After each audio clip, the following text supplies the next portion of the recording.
So I was kind of hesitant to post this because I thought, I don't know if it's going to be helpful to anyone, but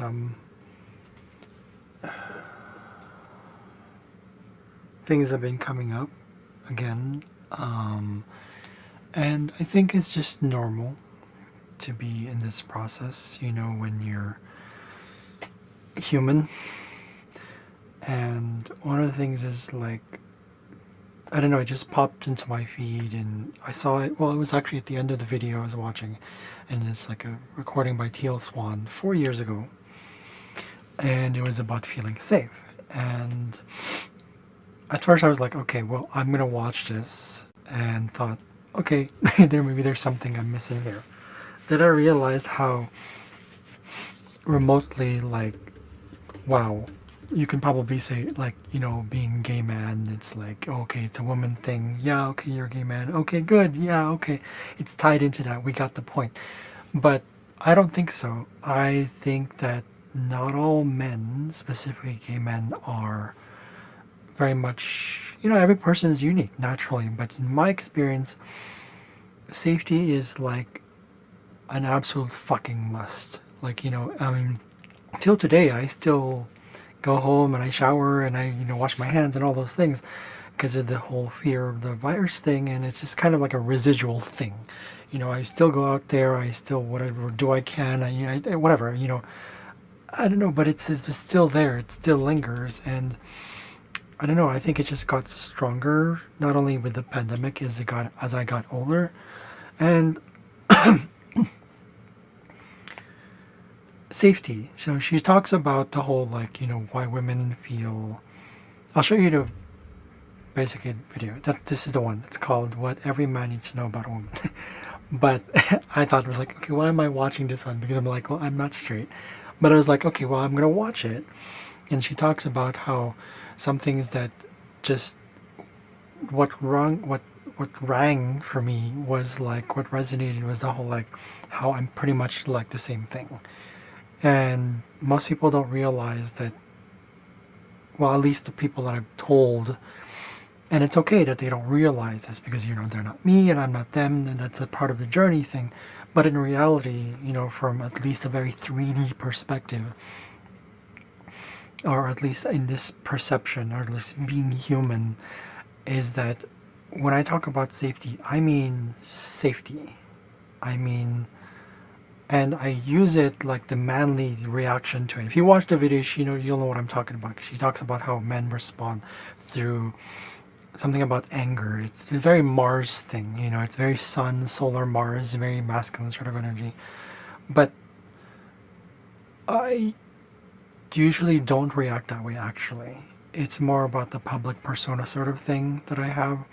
But in reality, that's not how it is. I tend to cower back, and I kind of, the word I like to use is cloister, and I kind of step away from people, and it comes to safety, and it's been like that for a long time, as far as I can remember. And my point that I'm making is that typically I would say many gay men go through this, that they do understand what women go through. I'm talking about cisgendered men, cisgendered gay men, cisgendered straight women. That's why there's a whole best friend sort of thing, the fag hag sort of deal. I don't know if you guys know this, but by we feel comfortable around women. For me, it's kind of extremely, like, heightened. It's like I feel such a connection with women usually because I understand it and they understand me, or at least we kind of share that sort of frequency of energy of, like, okay, we need to have that safety. There's a sort of like an inner knowing that it's like, okay, well, yeah, that's why you don't push anything. You don't do any of these things. If you ever watch Drag Race, like RuPaul's Drag Race, many people, many gay men, especially gay men who go into drag, you'll find this sort of sisterhood. There's a feminine that comes out through drag That is why drag is not only attractive because of the performance, but because there's a sisterly bond thing. There's a female feminine energy, at the very least, at the very ground level, on a very earthly human egoic level. There is that, right? And I've always found the same thing with women in general. Like, two of my best friends before were women, and my sister. And I've always kind of felt, even my dad, who has like very feminine qualities sometimes, like he's very sensitive, his sensitive side comes out sometimes. And it's very nurturing. My mom's kind of the opposite, which is like he has more masculine, but at the same time, I don't know how to describe it, but like the point I'm making is that there is that connection. And at least for me, I've always kind of found it very, very important to acknowledge, at least in myself, that I have this connection that no typical straight cisgendered man, typically cisgendered man, would kind of understand. That they wouldn't. It's not that they need to understand. It's nothing to do with that. It's more like it's just kind of a typical thing. There are straight men or cisgender straight men that I met that are quite sensitive as well. But typically, yeah, it's usually women. But to the point, what happens is, to the point, it's so much like that, to the point that I don't like it when women get very aggressive. They have that masculine energy. I've been told many times by several women that it's like, I shouldn't be, it's like I'm getting this age, or used to, I remember when I was friends with my ex best friend back then. One of them, she told me, it's like, oh, you're 30 years old, you should be mature, blah, blah, blah. And it's just like, so you're putting me in a box. And at the same time, I sense this sort of like, because I'm male, like it's sort of this expectation, just like, because I'm not born female, therefore I don't have that. At least that's the perception I got. Again, it's perception, it's assumptions, all those things, yes. But even then, I have to acknowledge the fact, it's like, why did I think that? It's like I'm projecting onto myself. So I can understand where things come from, like at least, the whole safety thing, because I mean, to me, I take it seriously, to the point where even my mom disagreed with. It's like, I asked her during the pandemic, I was like, what's wrong with you? Why aren't you taking this seriously? Because it's the fear coming out. Right, the fear was coming out. It was really like safety, safety, safety. And so, and not just like physical safety, but also emotional safety. Being acknowledged, being heard, being understood, being heard, and being empathized with. Empathy and being heard, those two main things, kind of, in a way, they're triggers for that safety that leads towards physical safety as well. For me, it's all of the above. Especially empathy that is like strong. I tend to seek that in like well, less now, of course, than before. But yeah, I kind of gotten past that, but it's still there. So I just wanted to share that, and it just, if you have, astrologically speaking, I wanted to kind of tie this in as well. That because I wanted to look into what the chart was saying, like, why am I feeling this way? Why did this come up? Why am I? There's always a connection somehow. I don't know what it is, but there's a connection. I don't know what it is. So I'm going to look into quickly, like my chart and like what's going on with the transits. I'm going to close this other window. Goodness sakes. Okay.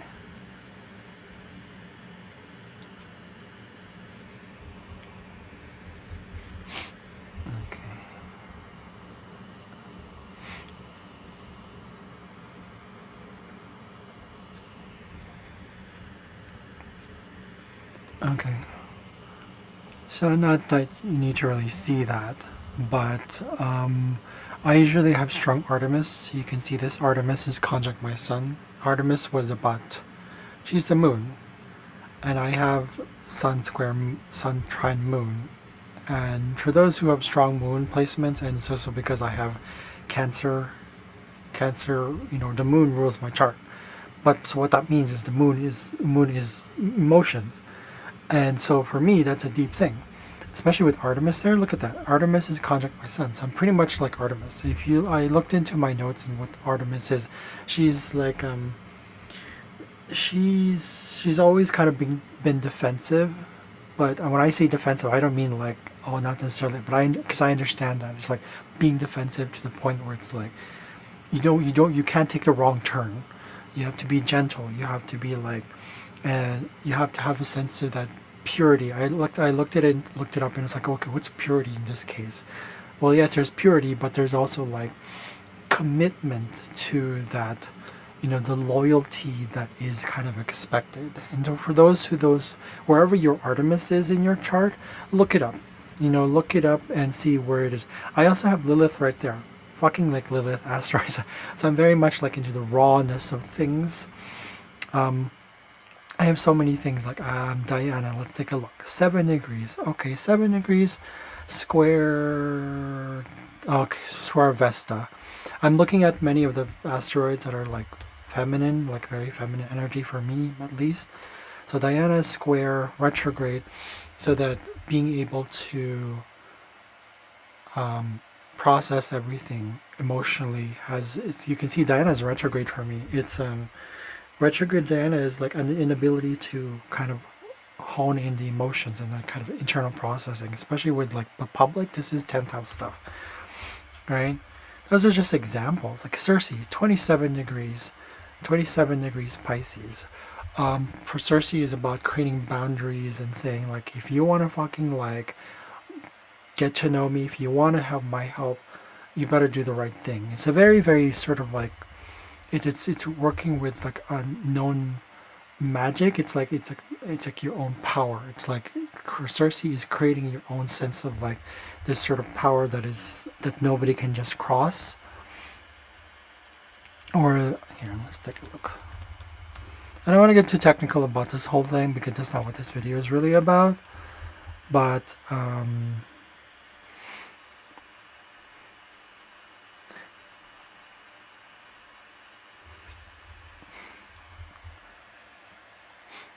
so I'm gonna have to edit this video. Okay, so inner power, charm, and charisma, right? And I look into Hecate. Where's Hecate in my own chart? Hecate is conjunct Haumea. Regenerative abilities to when it comes to self-worth. I tend to do this a lot, like where I escape. You see that square? It's actually square. All 3 planets, Venus, Haumea, Hecate, all square Neptune for me. So I kind of escape towards like maybe fantasizing about relationships and hoping that I may regenerate or find some natural sort of flow in relationship in like things that are fun for me. I fantasize about, or I rather have like these delusions that it's like, oh, maybe relationships, but in this case it's more about like things that are fun for me, things that are recreational. Yes, there's romantic stuff as well.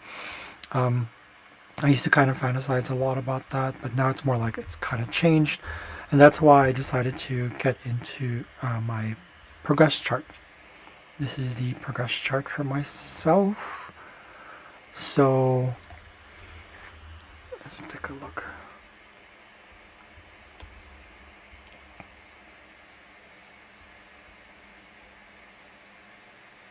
Okay, Circe has gone forward just a little bit. Where is Hecate?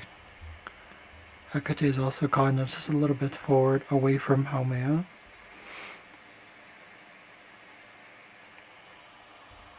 It's actually in Libra now, in my own chart. So that makes kind of sense. That makes sense. It's kind of conjuncting. So I know how to work with that sort of inner that magic itself, like why inner power and magic. Hecate and Circe are quite the same. So anyways, any sort of, if you look at any of the asteroids, even any of the charts, your own chart, you look up all of them, and you'll see that they all kind of have something in common. It's that same feminine energy. This is why when you have the divine feminine, it's soft. right? And soft is in like, it kind of ties in with what Teal Swan said about, you know, despite the fears, there's bravery and there's courage. That's basically what the fucking moon is. Like any sort of lunar thing that you have, Artemis is like the same thing.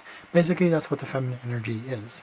But the divine feminine is finding courage through those fears, despite the fears.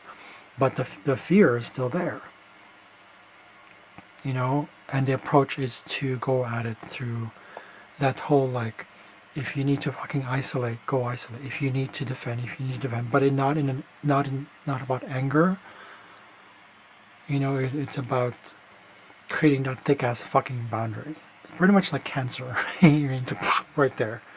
It's like, okay, you don't get it, that's fine, and I accept that that's who you are. That's what you do. If you want to be aggressive, just don't do it in this direction. Being really certain, you know, and just like really firm on that. So, anyways, and that's what I had to do for myself. I had noticed that I had to create thick ass fucking boundaries, like with people, and that's okay if they don't get it because they're not gonna get it. They don't understand where you're coming from, and that's totally fine. Especially if they don't have that strong sort of typical, yes, let's put a label on it, like that whole experience of being female or physically or even just that energy. The one thing I did, the reason why I mentioned earlier is that sometimes I find that I don't like it when personally, just because I look like a man, that I shouldn't have these emotions, that I shouldn't have these fears, that I shouldn't discover how I'm supposed to discover it in my own way. So, anyways, I think you get the point. I hope you get the point. I wanted to go and do some tarot reading here. I hope we clear the air. So, okay, let's see what we have. Let's see what's in store for, I don't know, all of this.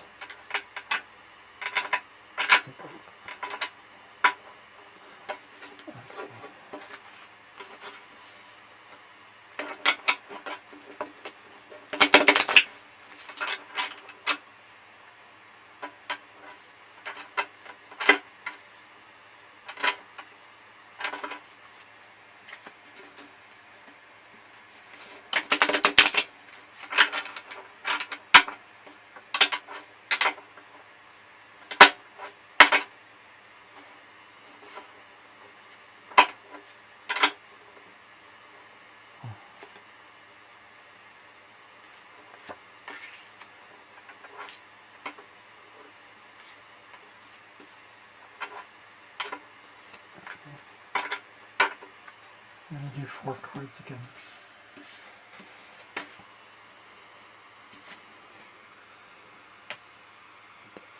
Three of Pentacles, King of Cups upside down,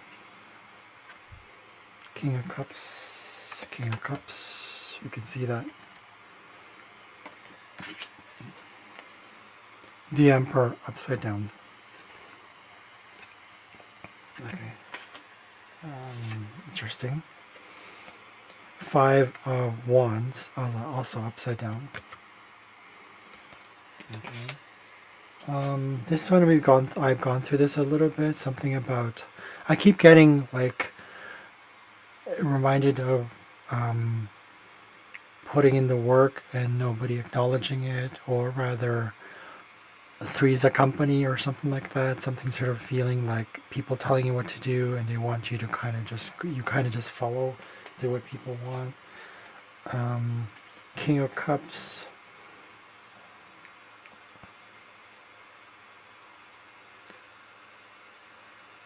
Is there something to do with flow, but being certain and going with the flow and being kind of certain with yourself? I'm not really sure. I could be getting this wrong. That's totally fine. The Emperor. This one is something about stability and like more like being certain and being grounded and being, standing firm in your own ground. I remember something like that. This one's kind of like confusion. Not being able to work with people or just being confused in the situations. Okay, let's take a look.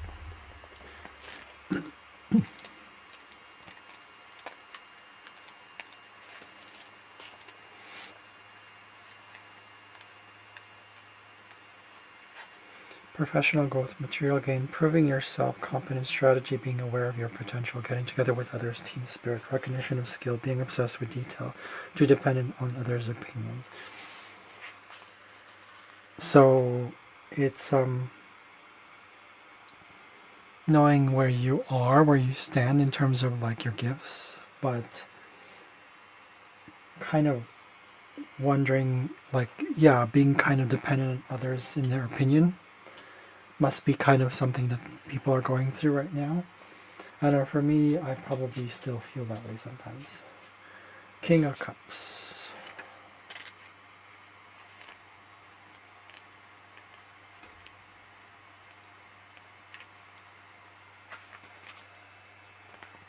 Emotional security, awareness of human nature. Oh, that was right.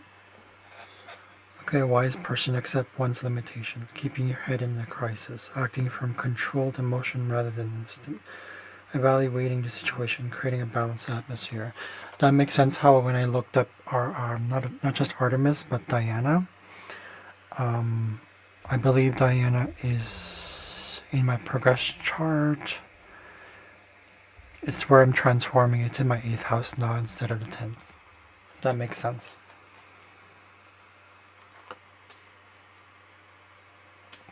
The Emperor.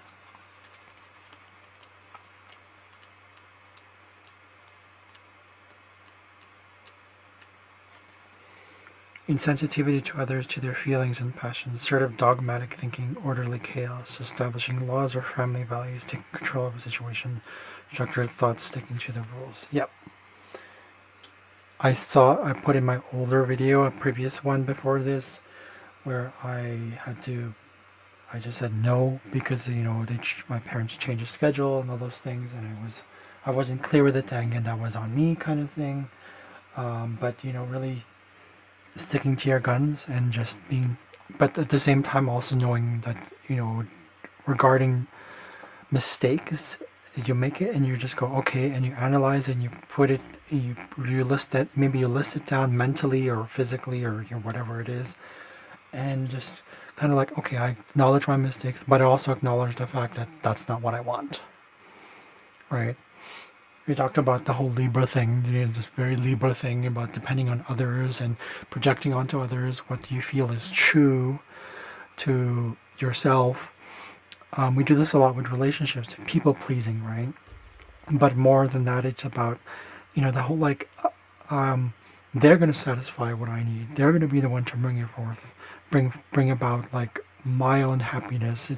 It's a sort of an automatic thing that many of us have, that it's like, and once we start to awaken, we realize it's like, wait a second, I've forgotten who the fuck I was.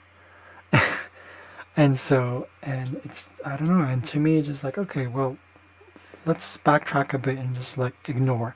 There's this guy in my Skype and he's like saying, do you want to be in a relationship? And he keeps asking the same thing, and I'm just like, yes, but that's not, I'm not depending on it anymore. I didn't want to show that it's like, he's obviously like not there yet, and that's okay. But at the same time, it's like, I can't answer that question for you. Do you want to be in a relationship with yourself? Are you that, you know what I'm saying? So it's kind of like, that's that question I'm asking myself. It's like, do I want to be in a relationship with myself? Well, how do I do that? But by figuring out, not as the outcome, but realizing that it's like, okay, I'm enough right now in this form and experience right now. I'm enough.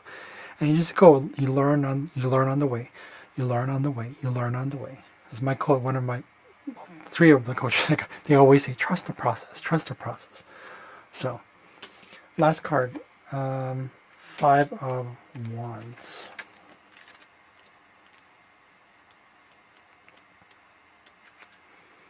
Quarreling over nothing, feeling you don't know where you stand. that's in the video I made after this one. I decided to sing this time, but just go with it. I hope it helps. Feeling you don't know where you stand, indulging in competition, feeling challenged or persecuted, trying to defend yourself unsuccessfully, frustrating circumstances, hassled by other people's emotions, irritating hiccups. Makes sense. I wouldn't say hassled. For me, it's not that. I think it's for some of you. Maybe you might be feeling that. So be in it. Be in it. Be in it. And that's what I would say, because that's how I deal with it. When I'm going through emotions, I sit with it. I meditate. I sit with it. I literally just sit with it. Allow for the emotions to come through. As I reshuffle these cards. Okay, that's set for now. Okay. So anyways, thank you for watching. I hope that helps. Focus on your own growth. Focus on your own development. Focus on you, right? And a lot of things you might start to release, might start to, I don't know, whatever it is, focus on the present. Always focus on the present. And I don't just mean like, from my experience, it's not just like today's present, as in like present. I mean literally like surrender to the fucking moment. I mean that in the most loving way, like surrender. Something about today as well. Remember, this is Moon in Pisces. It's a new moon today, so it's probably going to be, it's an opportunity for us to bring to the surface emotions that have been hiding, because it is Pisces. It's it's time to kind of create necessary boundaries where it's necessary, but also be open to a new opportunity to transcend. It's time for something about Pisces, about disillusion, as Pam Gregory says it. It's like she said it's like something about disillusion. So that's natural because Pisces is at the end of the zodiac. So naturally it's trying to kind of like, if you think of like water kind of dissipating, but it's still there, right? It's energy. So I hope that helps. I'll be attaching a video after this. I don't know how you want to take it. Meditative, sit with it, listen to it, whatever. I decided to sing this time. I used to sing. Yes, I was in choir. I don't know. We'll see how it goes. Enjoy the process. I'll see you guys later. Thank you so much. Take it easy. Take care of yourself. Take care of your heart. That's one thing I would say. Take care of your heart. If you have to listen to some song that's about, that song to listen to your heart, I forgot, it's 80s song or something like that, do it. Anyways, thank you for watching. I hope you enjoyed the video, and I hope it helps.